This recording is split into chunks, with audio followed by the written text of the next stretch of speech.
Bible గ్రంథంలో అత్యంత క్రూరమైన 10 మంది రాజులు ఉన్నారని మీకు తెలుసా? ఒకసారి ఆలోచించండి. ఒక రాజు తన ప్రజల బొటనవేలు కత్తిరిస్తే ఎలా ఉంటుంది? మరో రాజు తన సొంత కుమారుణ్ణి బలి ఇస్తే, ఇంకో రాజు చిన్న చిన్న పిల్లలను చంపమని ఆజ్ఞ ఇస్తే, బైబిల్ గ్రంథంలో దేవునికి భయపడని కొంతమంది రాజులు ఉన్నారు. వారి క్రూరత్వం చూసి మనసే గగురుపాటు పడుతుంది. ఈరోజు మనం బైబిల్ ప్రారంభం నుండి చివరి వరకు చరిత్రలో నిలిచిపోయిన అత్యంత క్రూరమైన 10 మంది రాజుల కోసం తెలుసుకోబోతున్నాం. ఈ వీడియో చివరి వరకు చూస్తే దేవుణ్ణి ఎదిరించిన రాజులకు ఏం జరిగింది అనేది కూడా మీరు తెలుసుకుంటారు.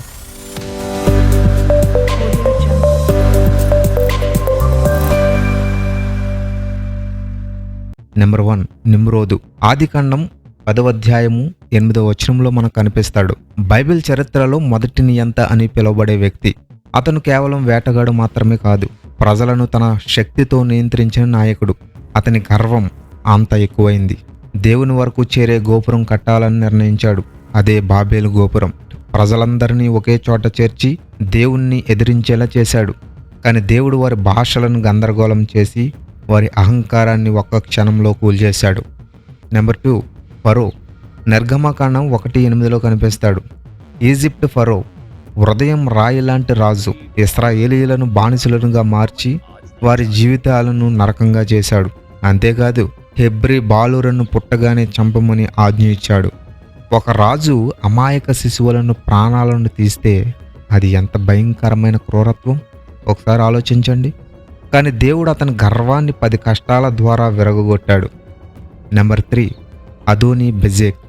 న్యాయాధిపతుల గ్రంథం 1లో మనకు కనిపిస్తాడు. ఈ రాజు క్రూరత్వం వింటేనే గగురుపాటు వస్తుంది. అతను 70 మంది రాజుల చేతి కాళ్ళవేలు కత్తిరించాడు.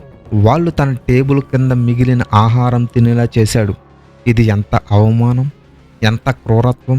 కానీ చివరికి అతనికి కూడా అదే శిక్ష వచ్చింది. నెంబర్ 4, ఆహాబు. మొదటి రాజుల గ్రంథం 21వ అధ్యాయంలో కనిపిస్తాడు. ఈ ఆహాబు ఇశ్రాయేలీల రాజు. అతనికి ఒక ద్రాక్ష తోట కావాలి. అది నాబోతు అనే మనిషిది.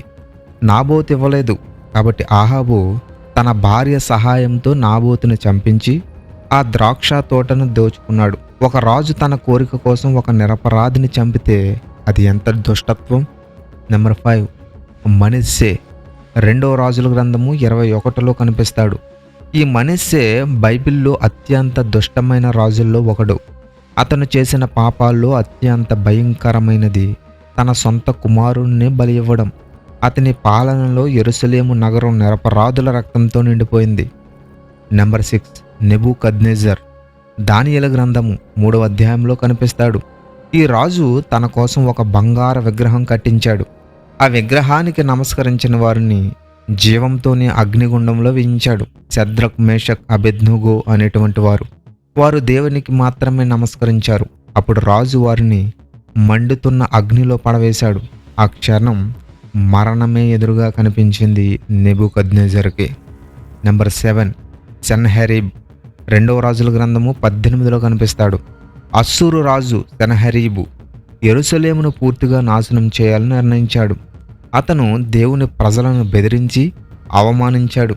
కానీ ఒక రాత్రిలోనే దేవుని దూత 185,000 సైనికులను నాశనం చేశాడు. నెంబర్ 8, హెరోదు మహారాజు. మత్తయి సువార్త 2వ అధ్యాయంలో కనిపిస్తాడు. ఈ రాజు పేరు వింటేనే ఒక భయంకరమైన సంఘటన గుర్తుకు వస్తుంది. యేసు పుట్టాడని విన్న వెంటనే బెత్లెహేములో 2 సంవత్సరాల లోపు పిల్లలందరినీ చంపమని ఆజ్ఞ ఇచ్చాడు. చిన్న చిన్న పిల్లలు అరుపులు, తల్లుల కన్నీళ్లు. ఆ రోజు భూమి మొత్తం దుఃఖంతో నిండిపోయింది. Number 9, Herod Agrippa. అపోస్తుల కార్యములు 12వ అధ్యాయంలో కనిపిస్తాడు. ఈ రాజు క్రైస్తవులను ద్వేషించాడు. అపోస్తుడైన యాకోబును ఖడ్గంతో చంపించాడు. ప్రజలు సంతోషపడుతున్నారని చూసి ఇంకా ఎక్కువ హింస చేయాలని ప్రయత్నించాడు. నెంబర్ 10, దొమేతియన్. ప్రకటన గ్రంథ కాలంలో కనిపించే వ్యక్తి.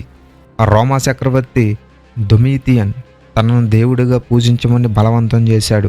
పూజించని క్రైస్తవులను హింసించాడు. యోహాను అపోస్తులను పద్మాసు దీవికి పంపించిన ఈ డొమేటియన్ అనే చక్రవర్తి. ఇలా ఈ రాజులందరూ శక్తివంతులు, సంపన్నులు, భయంకరులు. కానీ ఒక విషయం గుర్తుంచుకోండి, దేవునికి ఎదిరించిన ఎవరూ చివరికి నిలబడలేకపోయారు. వారి గర్వం, వారి క్రూరత్వం వారిని చివరికి నాశనం చేసింది. ఈ రాజుల జీవితాలు మనకు ఒక గొప్ప పాఠం చెబుతున్నాయి. అధికారం ఉన్నవాడు కూడా దేవుని ముందు చిన్నవాడే.